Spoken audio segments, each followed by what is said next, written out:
성도 여러분 안녕하세요. 주일 설교를 다시 기억하는 주일 만나 시간입니다. 작년 한 해 코로나로 힘들었습니다.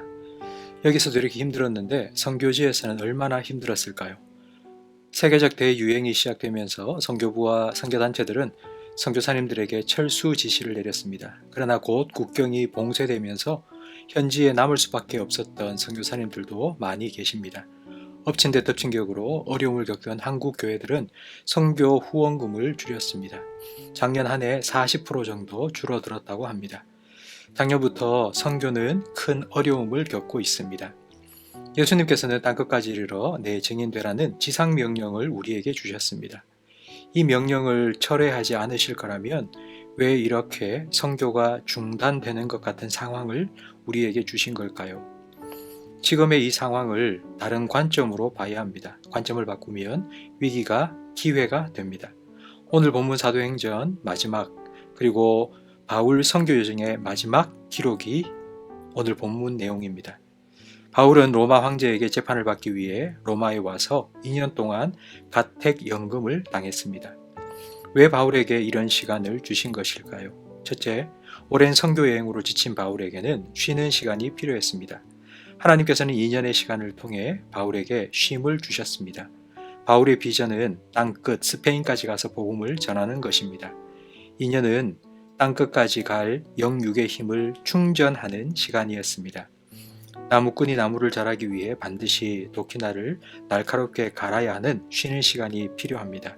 충전의 시간은 재교육의 시간이기도 합니다. 이 시간, 코로나 이후에 새로운 선교 전략을 모색하고 준비할 수 있습니다. 두 번째, 선교에 대한 생각의 전환이 계속해서 30절 말씀에 나옵니다. 바울은 가택연금 중이어서 나갈 수 없었지만 사람들이 찾아왔습니다. 하나님께서 많은 사람들을 보내주셨습니다.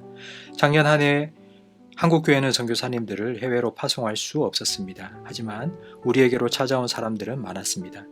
2019년 우리나라에 거주하는 외국인은 총 221만 6,612명이었습니다. 바울이 자기에게 찾아온 사람들을 맞이하며 그들에게 복음을 전했던 것처럼 우리 근처에 찾아온 이주 노동자들과 유학생들을 선교의 대상으로 품어야 합니다. 마지막으로 바울이 갇혀있던 2년 동안 편지를 써보냈습니다. 이때 보낸 편지들이 에베소서, 빌립보서, 골로새서, 빌레몬서와 같은 옥중서신입니다. 직접 대면하지 못하는 언택트 상황에서도 편지를 보내 계속해서 복음을 전했습니다. 지금은 편지보다 더 편하고 빠른 이메일과 SNS가 있습니다. 코로나로 인해 이런 언택트 문화가 전 세계적으로 확산되었습니다. 선교지에서도 인터넷과 스마트폰이 보급되면서 선교를 위한 고속도로가 깔렸습니다.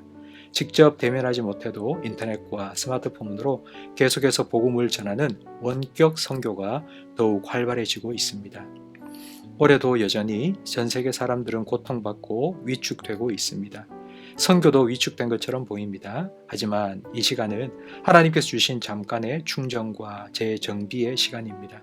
해외로 나갈 수는 없지만 우리 근처로 찾아온 이주 노동자들과 유학생들을 품어야 합니다. 스마트폰과 인터넷 같은 언택트 문화를 선교에 적극 활용해야 합니다.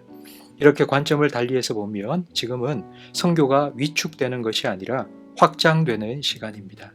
바울이 2년의 가택연금 기간 동안에도 하나님의 나라를 전파하며 주 예수 그리스도에 관한 모든 것을 담대하게 거침없이 가르쳤다는 사도행전 28장 31절 말씀처럼 이 마지막 때에 보내는 선교사, 무릎 선교사로서의 사명을 더 담대하게 거침없이 감당해 나가시기를 축원합니다.